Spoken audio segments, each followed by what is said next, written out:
Hey everyone, and welcome to episode 19 of the Spark podcast. My name is Jack.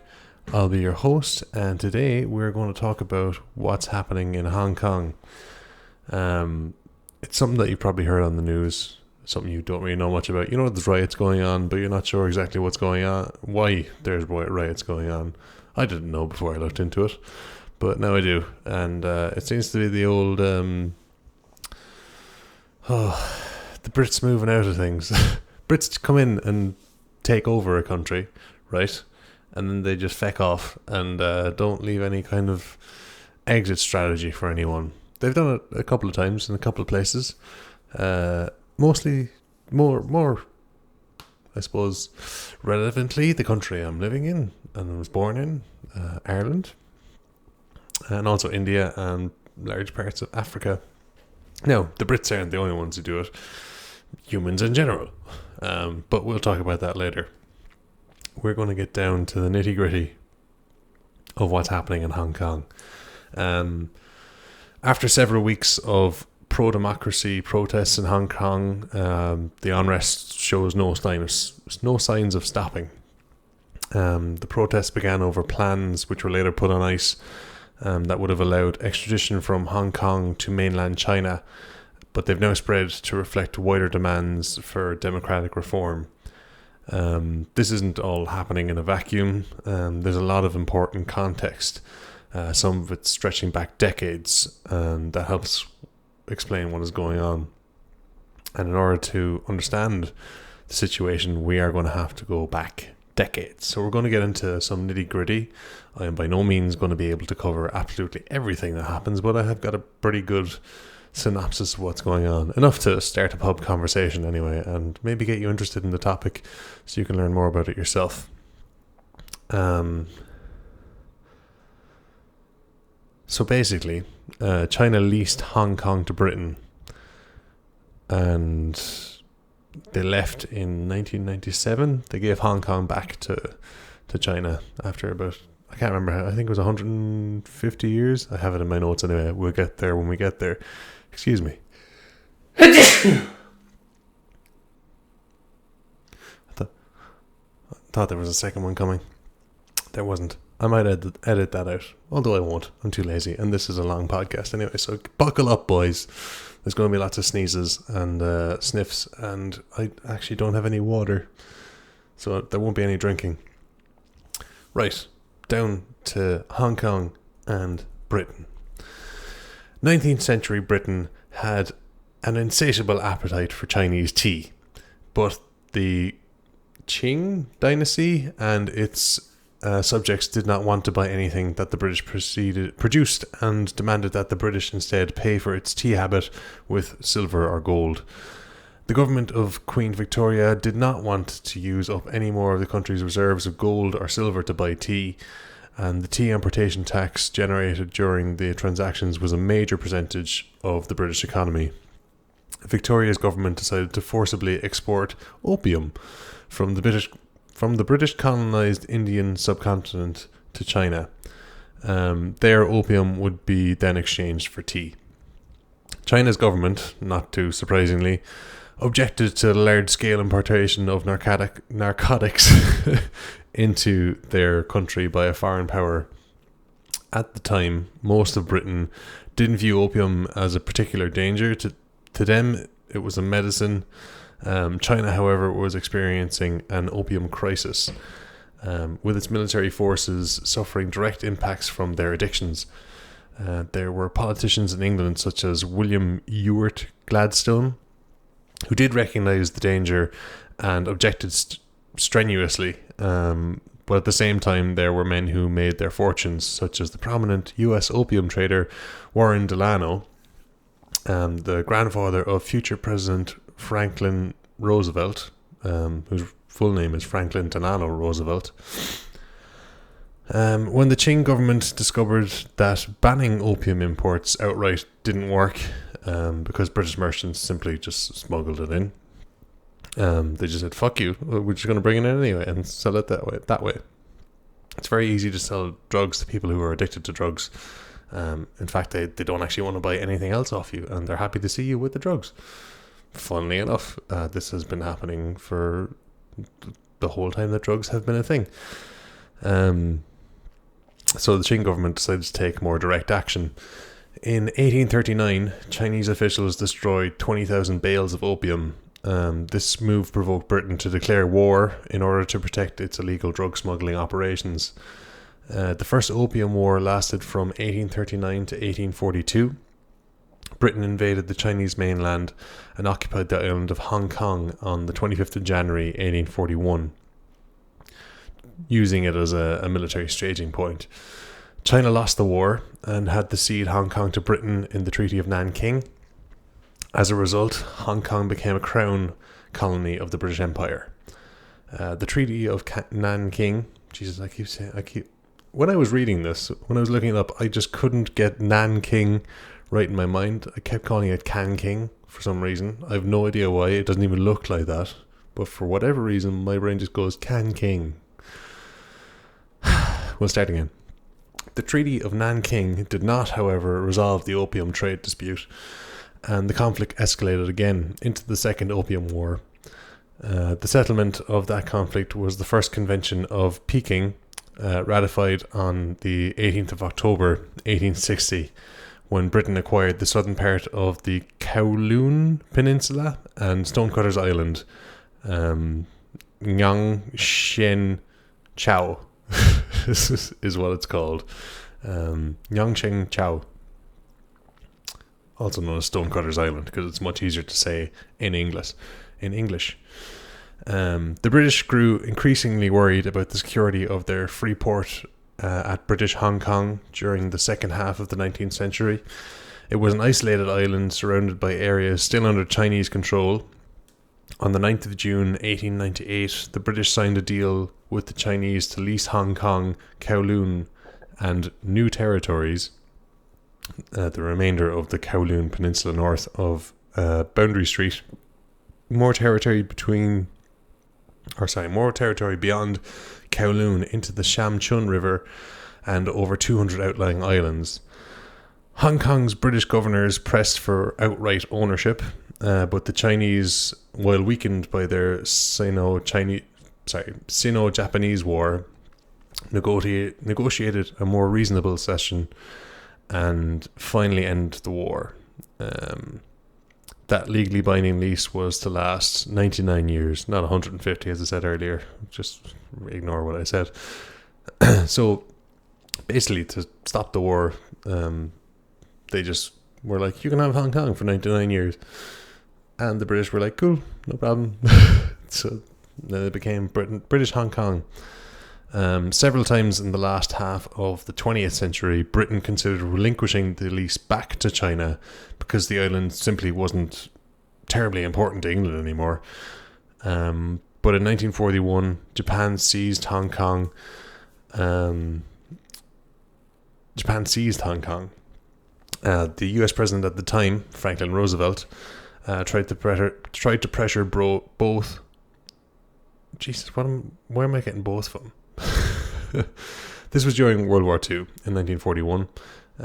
Japan seized Hong Kong, and the US President Roosevelt tried to pressure the then British Prime Minister Winston Churchill to return the island to China as a concession for their support in the war, but Churchill refused.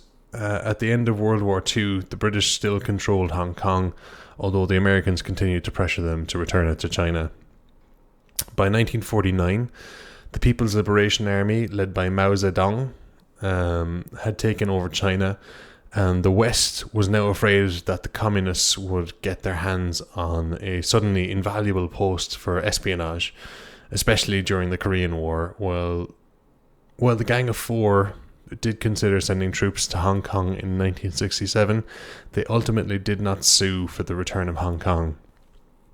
Then in December 1984, British PM Margaret Thatcher and Chinese Premier Zhao Ziyang signed the Sino-British Joint Declaration, in which Britain agreed to return not only the new territories but also Kowloon and British Hong Kong itself when the lease term expired. Under the declaration's terms, Hong Kong would become a special administrative region, or SAR, under the People's People's Republic of China. I'm sorry, I'm fucking up my words. I had a long day at work today, and I've been thinking about this podcast all day because I think it's going to be a long one, and it probably will be. I just gotta take a deep breath because I've just been going straight. Right. Where was it? Under the declaration's terms, Hong Kong would become a special administrative region under the People's Republic of China, and it was expected to enjoy a high degree of autonomy outside of foreign and defence affairs. For a period of 50 years after the end of the lease, Hong Kong would remain a free port with a separate customs territory and sustained markets for free exchange. Hong Kong citizens could continue to participate capitalism and political freedoms forbidden on the mainland, which is China, which, if you know anything about China, they're very, let's say, strict with their people, especially with the whole capitalism thing. After the agreement, Britain began to implement a broader level of democracy in Hong Kong. The first democratic government in Hong Kong was formed in the late 1980s, consisting of functional constituencies and direct elections. The stability of those changes became doubtful after the Tiananmen Square incident in Beijing, China, June 3rd and 4th, when an undetermined number of protesting students were massacred. 500,000 people in Hong Kong went on marches to protest. You may not know a lot about Tiananmen Square, but you probably know the photo of the man standing in front of the tanks, known as Tank Man. That was the Tiananmen Square incident. And we're now seeing very similar images of military trucks just rolling into Hong Kong. Very like the tanks were rolling into Tiananmen Square back in 1989. If you don't know what I'm talking about, look up Tank Man. It'll be probably the first Google image you see. It's a very, very famous photo, very moving. But while the People's Republic of China rejected the democratization of Hong Kong, the region had become enormously lucrative. Hong Kong only became a major metropolis after the British possession, and during the 150 years of the occupation. The city had grown and thrived. Today it is considered one of the most significant financial centres and trade ports in the world. And on July 1st, 1997, the lease ended and the government of Great Britain transferred control of British Hong Kong to the surrounding territories to the People's Republic of China. You know, sounds pretty good. Britain take over China, basically make it one of the best ports in the world, and just give it back to China. It sounds good until you look at the track record of Britain coming in, taking over places, and just, you know, giving it back and fucking off again. Now, it's not all bad.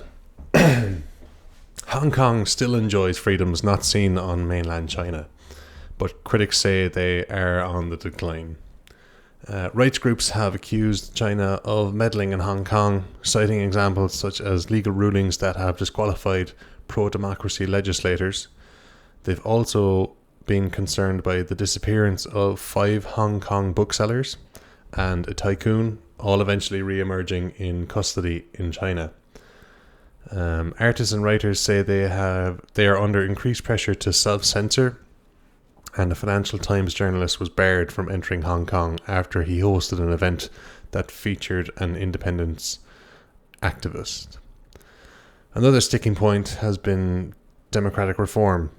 Hong Kong's leader, the chief executive, is currently elected by a 1,200-member election committee, a mostly pro-Beijing body, chosen by just 6% of eligible voters.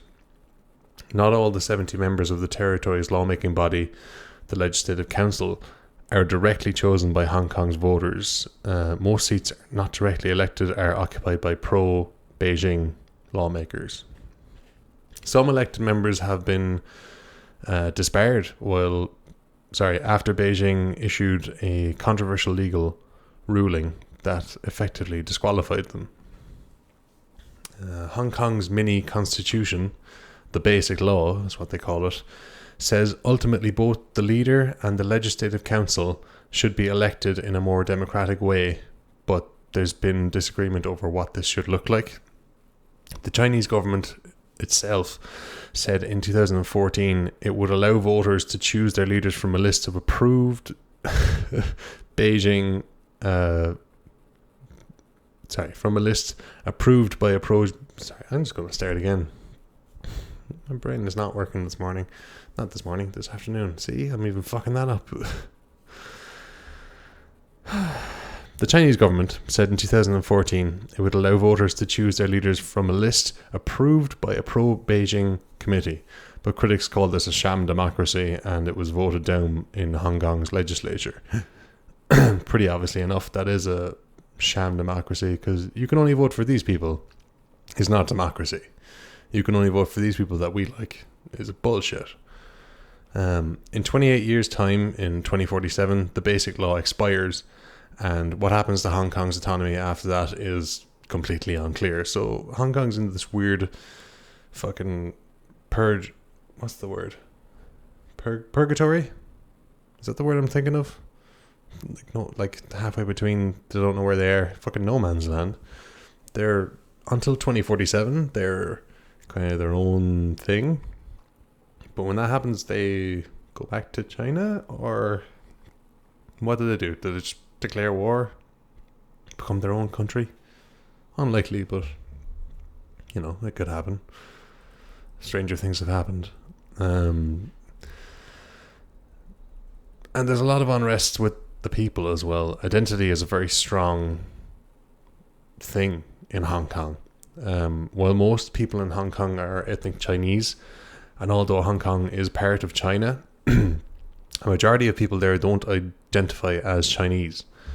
Surveys from the University of Hong Kong show that most people identify themselves as Hong Kongers, with only 11% calling themselves Chinese.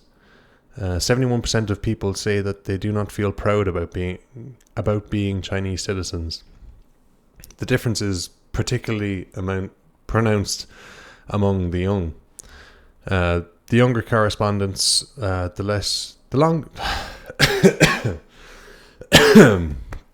excuse me. The younger the respondents, the less likely they feel proud of becoming a national citizen of China, and also the more negative they are toward central government policies on Hong Kong, the university's public opinion program says. Hong Kongers have described legal, social and cultural differences, and the fact that Hong Kong was a separate colony for 150 years as reasons for why they don't identify with their compatriots in mainland China. There has also been a rise in anti-mainland Chinese sentiment in Hong Kong in recent years, with people complaining about rude tourists, disregarding local norms, or driving up the cost of living. Some young activists have even called for Hong Kong's independence from China, something that alarms the Beijing government, pretty obviously. Like I said earlier, they could just declare war in fucking 2047. It could happen. Protesters feel that the extradition bill, the current cause for the riots, would bring the territory closer under China's control. Now, the riots that are happening at the moment, the protests that the Chinese are calling riots, are nothing new. People from Hong Kong have protested before. In December 2014, as police dismantled what remained of a pro-democracy protest site in central Hong Kong, demonstrators chanted, "We'll be back." The fact that protests have now returned is not necessarily surprising.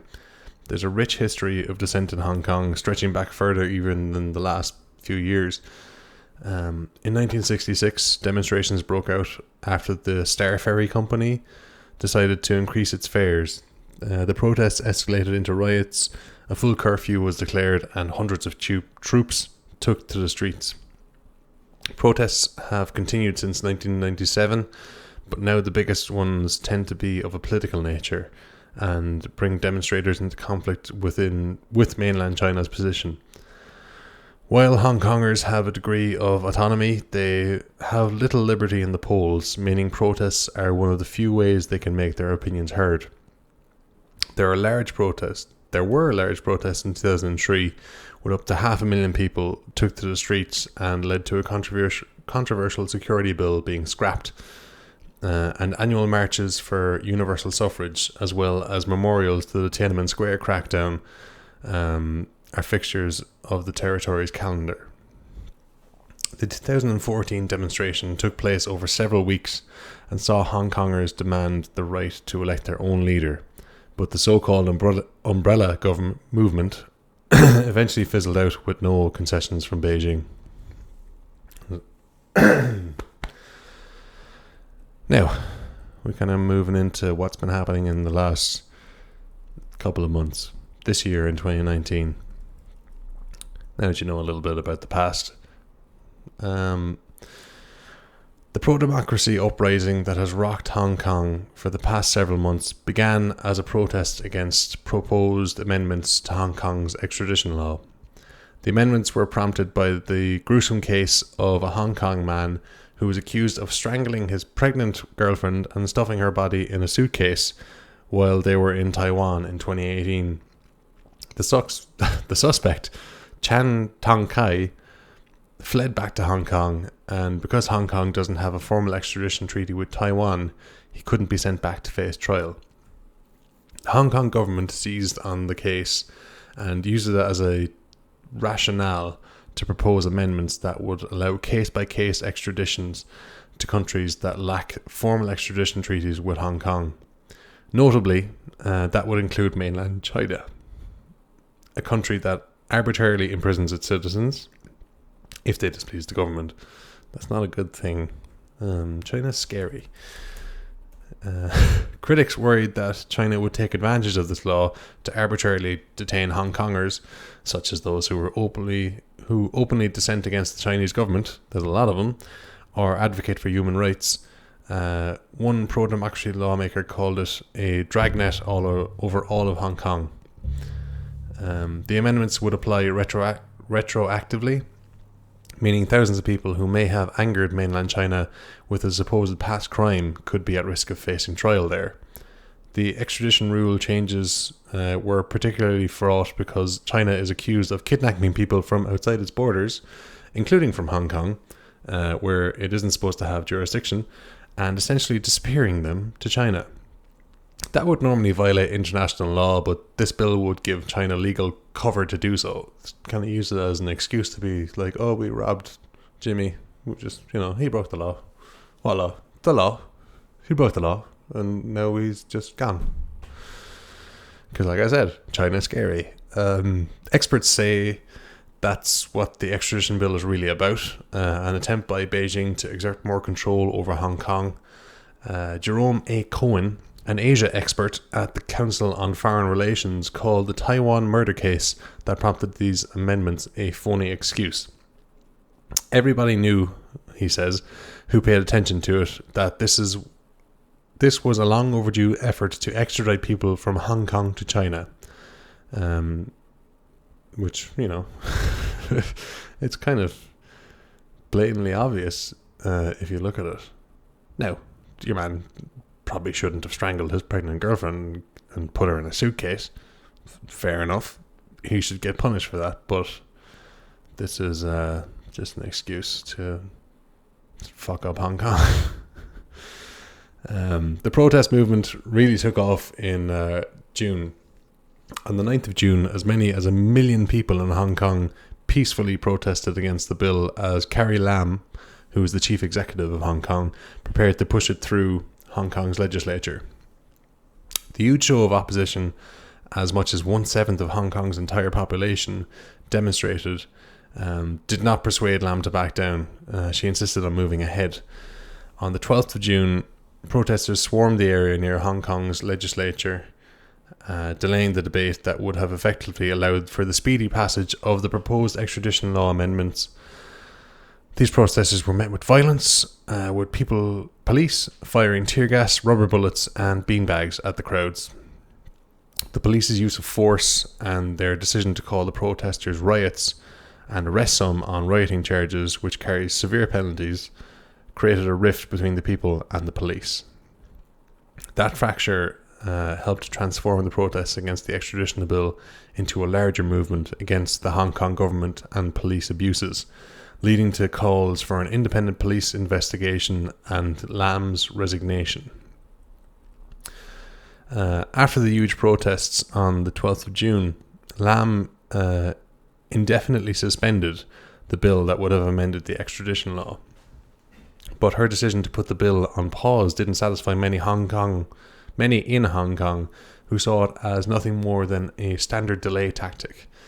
She's trying to delay and hope Hong Kong people forget. Tim, a 26-year-old finance professional in Hong Kong, told Vox via WhatsApp at the time. The move prompted another round of protests that drew an estimated 2 million people, the largest show of opposition yet. Lam still not formally withdrawn Lam had not formally withdrawn the extradition bill yet. Her stance led to a somewhat viral moment on the 13th of August when a Reuters reporter asked her if she actually had the power to withdraw the bill. He or she asked, in other words, have your hands been tied by Beijing in not allowing the bill to be withdrawn? And Lam just didn't answer the question. Something fishy going on there. The protests have continued since June. At the time of writing this, last week, hundreds of thousands of demonstrators marched through the streets of Hong Kong. The rallies continued for a 12th consecutive week, including with a demonstration on Sunday that veered into violence as police fired water cannons and tear gas at protesters. Demonstrators threw Molotov cocktails and bricks. One Hong Kong officer fired live ammunition, a warning shot likely to exacerbate tensions between protesters and police. A few of the protests have stood out. On the 1st of July, the anniversary of British handover of Hong Kong, protesters stormed and vandalised the Legislative Council. On the 21st of July, men in white shirts armed with clubs and sticks attacked people wearing black, the uniform of the protesters, in a transit station. Activists accused police of being slow to respond and, in some instances, seeming a bit too chummy with the assailants. Many believe the attackers were affiliated with the notorious triads, Hong Kong's mafia-like gangs that often do the bidding of Beijing. A citywide strike shut down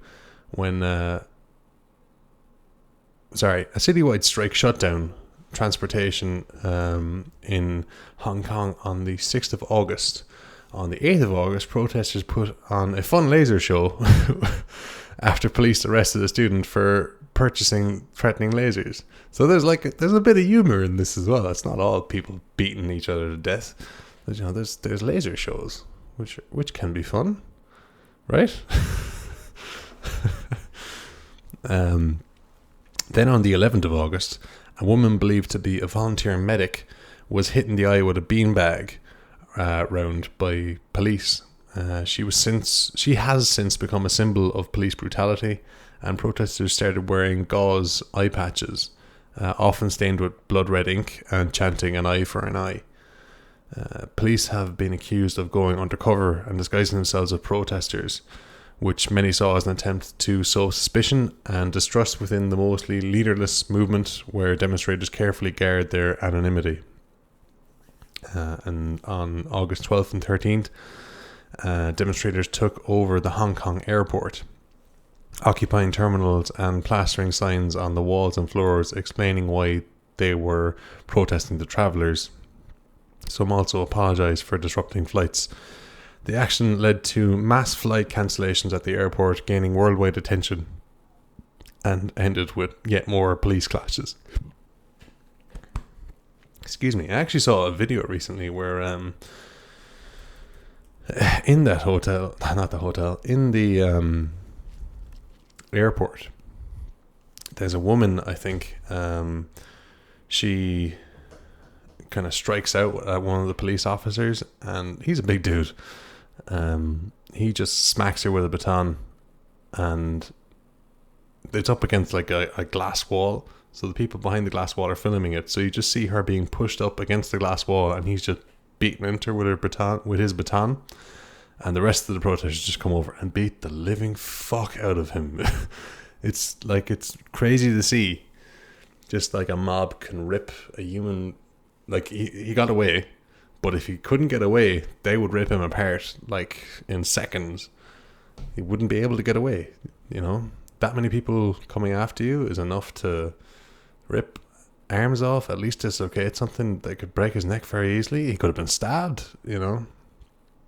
And not just like the police officer, the people could be killed as well. This is a little war in a little island off the coast of China. It's fucking crazy. The protesters have 5 specific demands. The first one remains getting rid of the extradition bill for good, pretty obviously. The second is that the government retract its use of the word riot to classify the protests. Rioting carries specific penalties, up to 10 years in jail, and demonstrators reject the term because they say it gives police cover to use heavy-handed tactics against peaceful protesters, like the baton that I was talking about. This ties into their third demand, which is that the police release all protesters who have been arrested and drop any charges that have been brought against demonstrators. Demand number 4 calls on the government to convene a serious, independent inquiry into the Hong Kong police and their tactics. And the last demand is for universal suffrage. Not Beijing's version, but a legitimate opportunity for Hong Kongers to democratically choose their leaders. Which, you know, isn't a lot to ask, really. It's democracy. It's a lot to ask a dictatorship country. But, you know, you get a taste of democracy for 150 years, and then you kind of get to like it, you know. It's hard to go back to this is one guy is in charge and he's going to be in charge forever until he dies, and then maybe his son will be in charge, or, you know, someone who kills him will be in charge. There's a lot of local support for protesters, but there is a difference in people's opinions. Families and friends are split on whether the protests are good or bad. Some are concerned about their impact on Hong Kong economy and believe disruptive protests may hurt its status as an attractive financial capital. Some sympathise with the aims of the protesters, but not always with their tactics, such as defacing the legislative building. A substantial portion of the protesters are students and young professionals in their late teens and 20s who were born around the time of the 1997 handover. They're afraid the Hong Kong they've grown up with and its distinctive culture and traditions and special freedoms are slipping away. What's more, they're starting to realise that 2047, the year Hong Kong's special status is set to expire under the original agreement between China and Britain, is not as distant as it once seemed. But the protests are not limited to just young people. At least 2 million people attended one protest in June out of Hong Kong's 7 million residents. Again, last weekend, nearly 2 million people joined the peaceful protests despite a police ban and pouring rain. Trade unions have gone on strike in solidarity after the volunteer medic was shot in the eye with a beanbag around by police. About 200 doctors, nurses and paramedics gathered in protest, many wearing bandages in solidarity. In August, bankers held a demonstration in Hong Kong's central business district, which they called Freedom Lose, Market Snooze, which is pretty clever. That said, the movement certainly has its detractors. In late July, tens of thousands of demonstrators, mostly middle-aged or older, took to the streets of Hong Kong in a pro-police rally, calling for an end to the violence, according to Reuters. Some waved Chinese flags as others chanted "Hong Kong cheer up" and support Hong Kong police. Additionally, Sporadic pro-police protests have occurred in the weeks since, particularly in more conservative, pro-Beijing working-class neighborhoods, but they typically only draw a few hundred people at most. Some of Hong Kong's ultra-rich business tycoons are also growing weary of the protests and the disruption they're causing, basically loss of profits.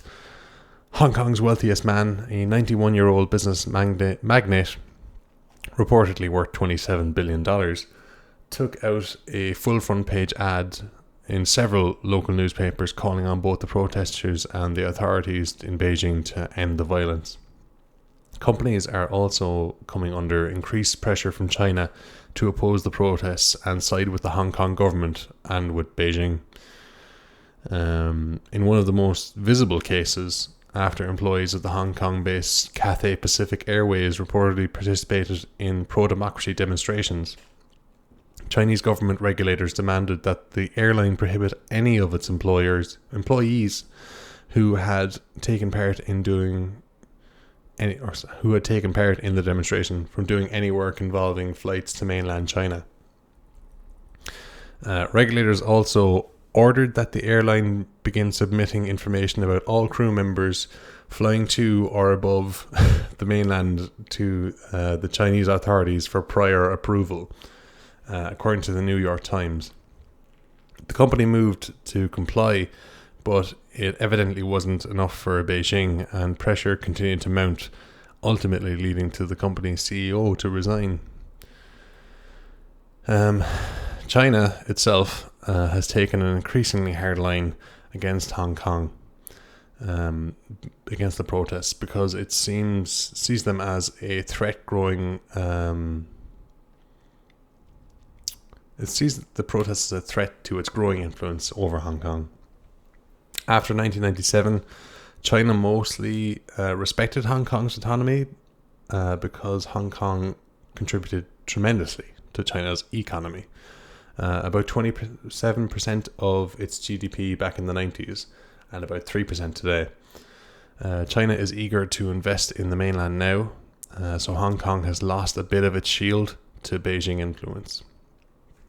China has also tried to bring Hong Kong closer and closer into its orbit.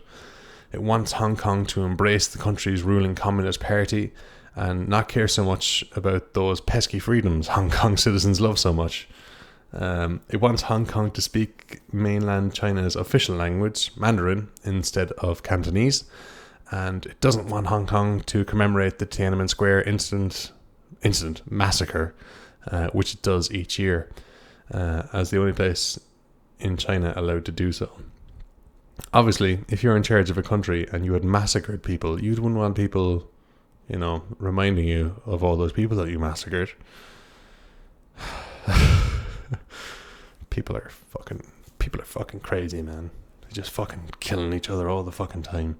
Doesn't make sense. And just killing each other en masse as well. The protests are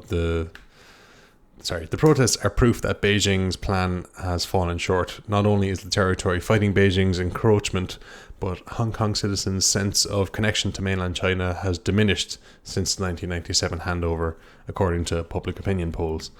The protests aren't likely to convince China that it has overstepped in trying to curb Hong Kong's autonomy. Instead, they're taken as a sign that China hasn't tried hard enough. The protests have also gained world attention and press that the Chinese government absolutely doesn't want. China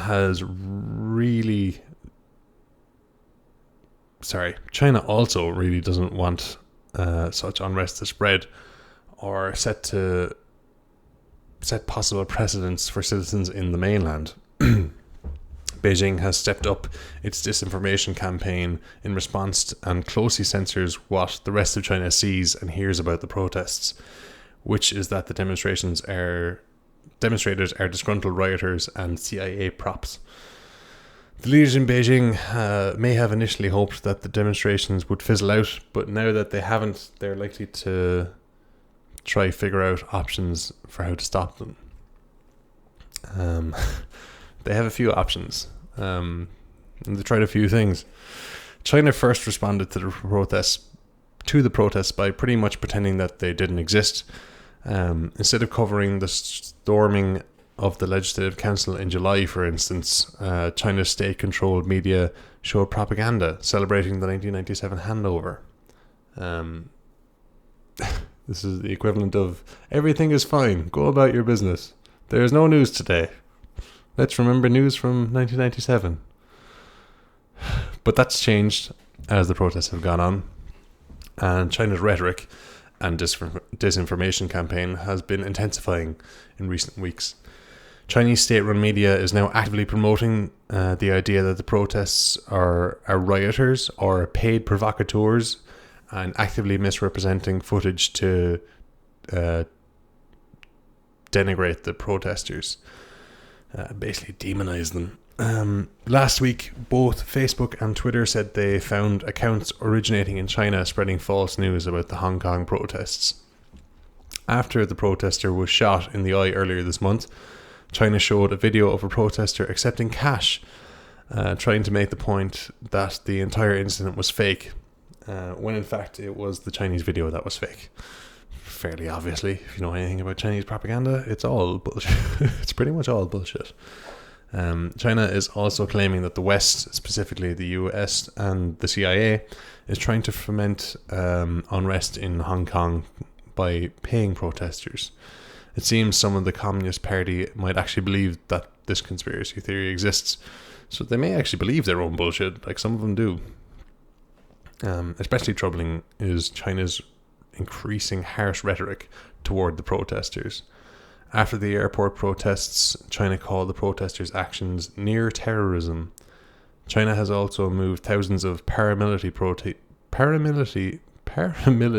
police to the city of Shenzhen, just across the border with Hong Kong, and state-run media has released videos of tanks amassing there.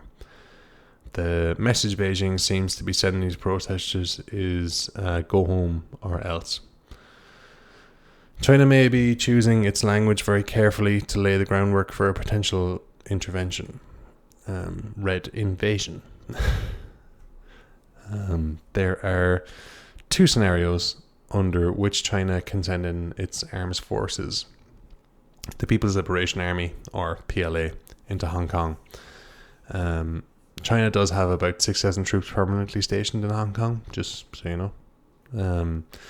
The Hong Kong government can request assistance from China to help maintain order, essentially admitting that it has lost control of the city.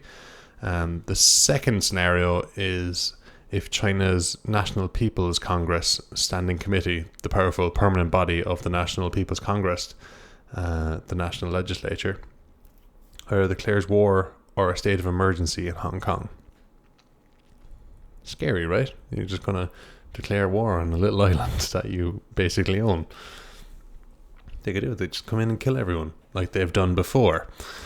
China's rhetoric, calling what's been going on in Hong Kong riots counter-revolution or terrorism, is essentially paving the way for it using that clause. Victoria Hui, the expert at the University of Notre Dame, said. Or is it Notre Dame? It depends if you're from America or not.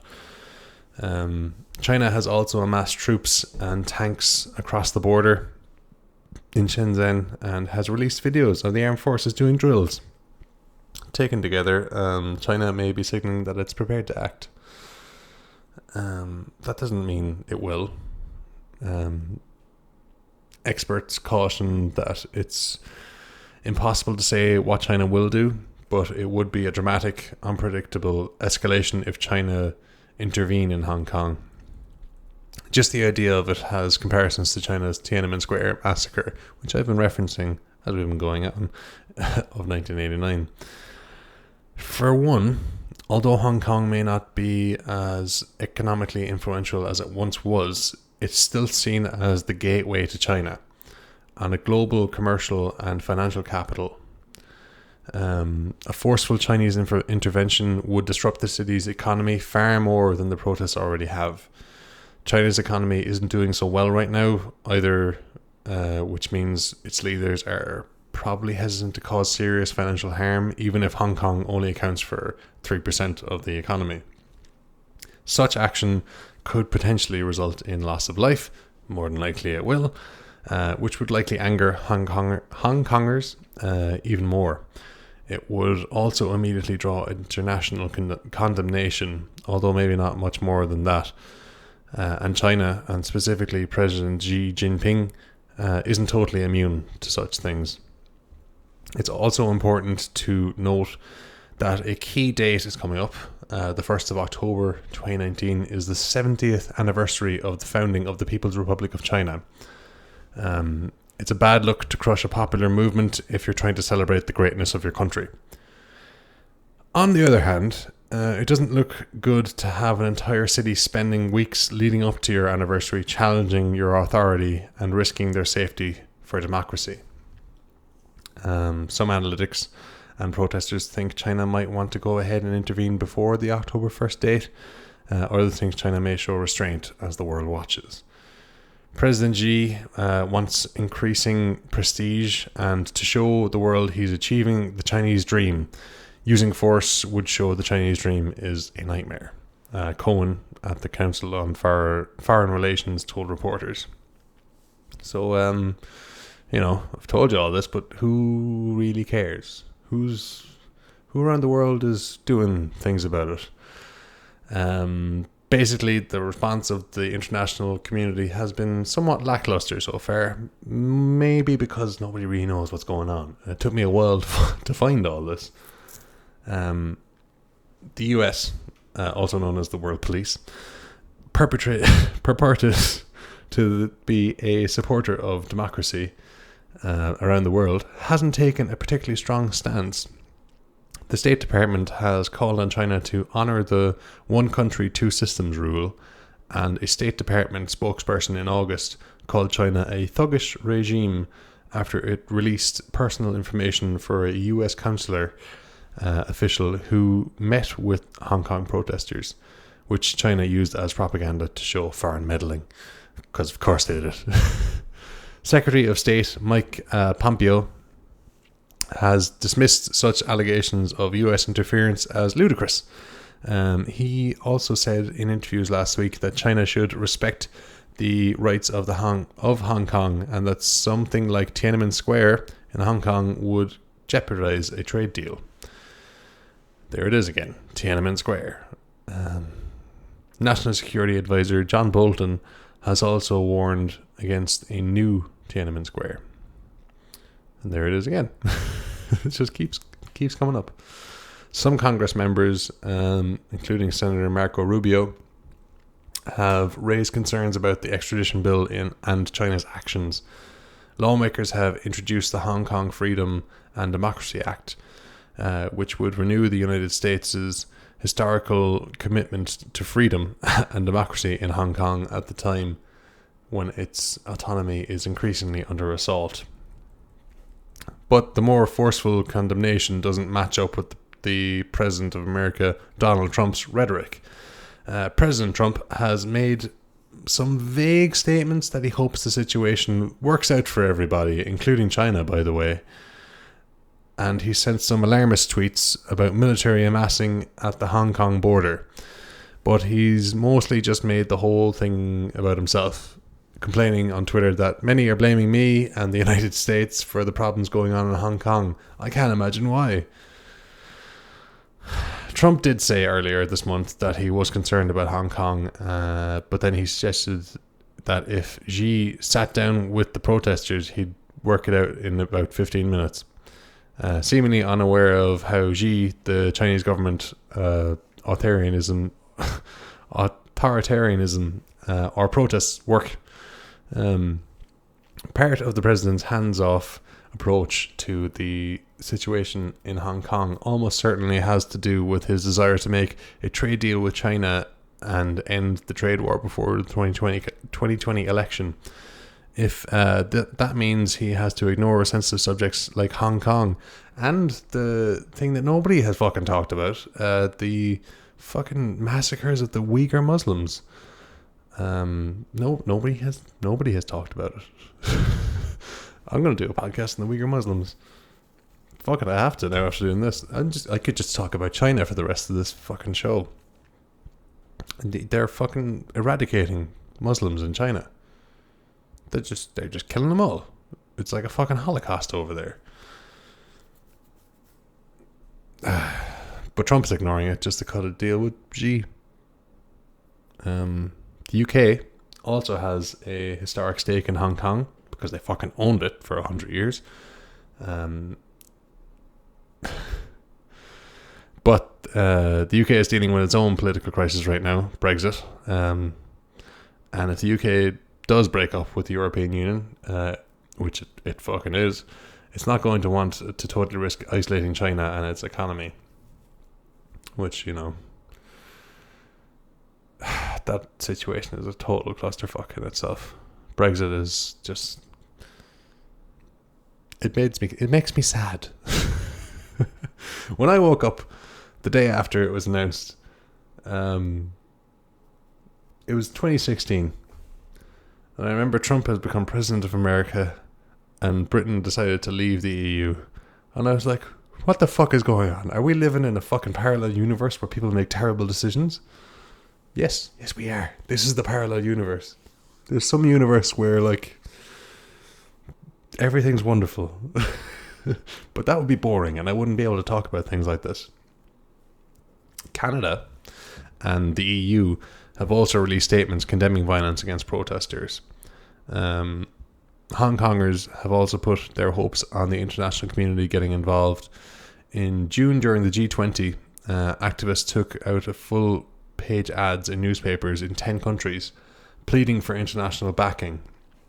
Hong Kong protesters have also waved American flags at protesters and sung the US national anthem, part celebration of democratic ideals, part appeal to the United States.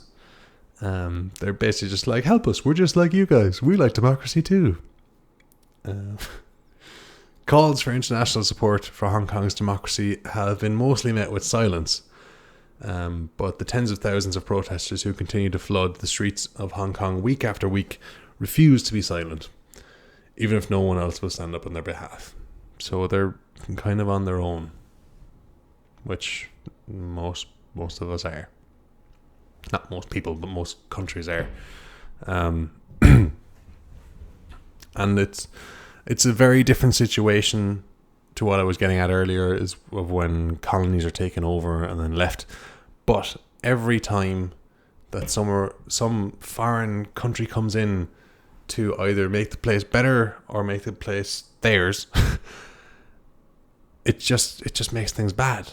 I mean, back in the days of conquest and all that, when you were trying to get colonies, it was great. You know, I own this place, and if we ever get in war, we can take people from this place and use them to fight the other big people who own lots of places. But then you leave, and nobody knows what the fuck to do. Like, you know, like for example, when America went to the Middle East and took over basically any country they can get their hands on for oil, every time they leave, every time they're like, okay, everything's okay now, we'll put these guys in charge, that's fine, it becomes a fucking crazy lunatic place where people with guns just take over, and it becomes a military dictatorship again, and ISIS become a thing, Al-Qaeda become a thing. When the British take over countries like India or Ireland, they just go, we're just going to make we're just going to carve out a chunk here, and they make countries like Northern Ireland or Pakistan, and they just cause people to fucking die. People just die. I don't know a lot about Pakistan, but I know that there was at least 1 million people displaced. They just had to go. They just had to go to Pakistan because of their religion. It's the same with Ireland and Northern Ireland. If you were Catholic, you stayed in the Republic, and if you were, which was then known as the Free State, or Southern Ireland at some points, and if you were Protestant, you went to Northern Ireland, and if you were stubborn, you stayed where you were. And that caused a lot of fighting. I could talk about the Troubles for fucking ages. I know a certain friend of mine is foaming at the mouth for me to talk about it. And that podcast will be longer than this one. This one's only going to be like an hour. If I talk about the Troubles or Irish independence, we could be here all fucking day. It could be a multi-part podcast. It could, but that's human nature, really. I want that. What are you going to do with it? I don't know. I'm just going to hold on to it. And like after a couple of minutes in a human's lifetime, but like 100 years in a country's lifetime, you're like, bored now, leave it go. Or 800 years in certain situations, Britain. They say bored now, and they just leave it go, and they don't have any fucking exit strategies. They just fucking leave, and just chaos ensues. That's what's happening with Britain at the moment. They're just going to leave, and they're all going to fucking starve to death. They're leaving the EU. They won't starve to death. They'll be fine. A lot of people are going to lose their jobs. Some people might starve to death. I don't know. Nobody knows what's going to happen. There are experts like predicting things that are going to happen, but I can't say for certain that I trust any of them. Nobody knows. Now that Boris Johnson is in charge, anything could happen. It's crazy. But yeah, that's what's happening in Hong Kong. We still don't know what's going to happen. Maybe China will invade. Maybe they'll just forget about the whole fucking thing. They'll just be like, China or Hong Kong's on its own now. And maybe Hong Kong will like that. Maybe they won't. I don't know. But yeah, that's it. If you were wondering about Hong Kong, now you know. You know, a crash course, hour-long introduction to Hong Kong with a bit of my own personal views put into it. Just one or two. Thank you for listening.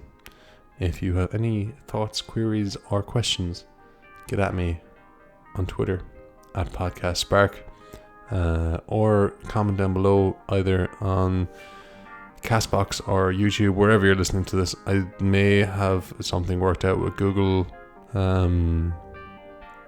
Podcasts. I don't know if you can comment on that yet, but maybe I'll have something worked out with them. Thank you for listening again, and I will see you in the next one. Hopefully it'll be a little bit less compact political stuff, maybe a little bit more fun. But I like these ones too. Teach you about the world and what's going on. Bye bye.